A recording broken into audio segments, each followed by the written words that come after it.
فلا تقل لهما اف، ابا امی کو اف بھی نہیں بولنا، اف بولنا بھی جرم ہے. فلا تقل لهما اف ولا تنهرهما، انہیں جھڑکنا بھی نہیں، اف بھی نہیں بولنا، جھڑکنا نہیں. وقل رب ارحمهما كما ربياني صغيرا، وقل لهما قولا كريما، یہ بھی ہے. اور ان سے نرم بات کرنا، دب کے زوردار بات نہیں کرنا ان کے سامنے، بھائی آہستہ بات کرنا. ماں ہے، باپ ہے، ان کے ذریعے تو اللہ ہم کو پیدا کیا، ان کو تو ذریعہ بنایا، وہ نہیں ہوتے تو ہم کہاں تھے؟ جب اتنا احسان اللہ کیا ہے، ان کو ذریعہ بنا، جھک کے رہنا، نرم بات. اپن بڑے ہو گئے، طاقت آئی، انہوں بوڑھے ہو گئے، کمزور ہو گئے تو جو بولے بول دے رہے، اللہ کو پسند نہیں ہے. ہم دنیا میں بھیجے گئے اللہ کی بات سن کے پھر اللہ کے پاس جانے کے لیے. اللہ اسی لیے بھیجا جو میری بات سن کے آئیں گے میں بڑے بڑے درجے دوں گا، میری بات نہیں سنیں گے، اپنے نفس کے مطابق زندگی گزاریں گے، پھر میں ان کو سزا دوں گا. بولا وہاں جہاں جنت کی نعمتیں ہیں، دوزخ کا عذاب بھی تیار رکھا ہوا ہے. یا دنیا میں تھوڑی زندگی ہر ایک کو دیا ہے آزمانے کے لیے، ورنہ ہمارے ابا ہمارے امی آدم علیہ السلام حوا رضی اللہ عنہ جنت میں پیدا کیا تھا اللہ، وہاں سب کو پیدا کر دیتا، پورے انسانوں کو، اولاد کو. یہاں کیوں بھیجا؟ آزمانے. کیوں؟ جو جتنا میری بات زیادہ سنے گا بڑے مرتبے میں لاؤں گا.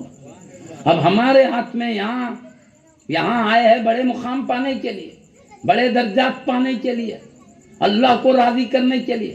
یہ جتنے اولیاء اللہ ہے وہی کام کیے ہیں، اللہ کے قریب ہونے کے لیے اپنی زندگی کو وقف کیا، اللہ کو راضی کرنے کے لیے. وہ دیکھتے رہے اللہ کی کیا مرضی ہے، رسول کی کیا مرضی ہے، ان کے موافق زندگی گزار کے اللہ کی چاہت حاصل کریں.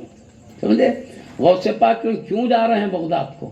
دیکھیں اللہ مجھے کیا حکم دے رہا ہے، رسول مجھے کیا حکم دے رہے ہیں، سمجھنے کے لیے تو جا رہے ہیں نا. سمجھے؟ علم سیکھنے کا مقصد ہی اللہ کی باتیں سمجھنا ہے، کیونکہ اللہ نے قرآن میں بتایا، قرآن کا مطلب مصطفیٰ نے سمجھایا.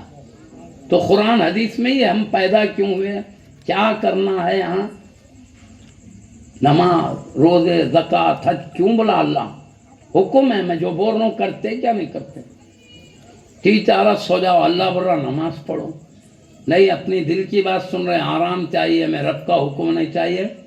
تو یہاں ہم اپنی مرضی سے زندگی گزارنا آسان ہے، مرنے کے بعد پھر اپنی مرضی نہیں چلے گی. دنیا میں اپنی مرضی سے گزارو گے، وہاں اس کی مرضی سے رہنا پڑے گا. یہاں اس کی مرضی کے موافق چلو، مرنے کے بعد ہماری مرضی کے موافق اللہ نوازے گا. ہم چاہتے ہماری خواہش کے مطابق اللہ عطا کرے، اس کی مرضی کے موافق ہم زندگی گزاریں. جیسے اللہ والوں نے زندگی گزار کے اللہ والے بن گئے. اللہ کے دوست کیوں مرے؟ اللہ کی بات سنیں. دوست کی بات سنتا نہیں جی، دوست اور بات نہیں سن رہے، ایک کی دوستی. تو ولی کو ولی اس لیے بولتے اللہ کی بات سنتا ہے. اب اس کے بھی درجے ہے بھائی، اللہ بولے سنتا، اپنے طرف سے راضی کرنے اور بھی کرتے ہیں. غوث پاک کا وہی معاملہ تھا، 5 وقت کی نماز پڑھو بولے، وہ پڑھ کے نفل بھی پڑھتے تھے اور زیادہ عبادت کرتے تھے. اب سنو، میں آپ کو شارٹ فارم بولتا ہوں.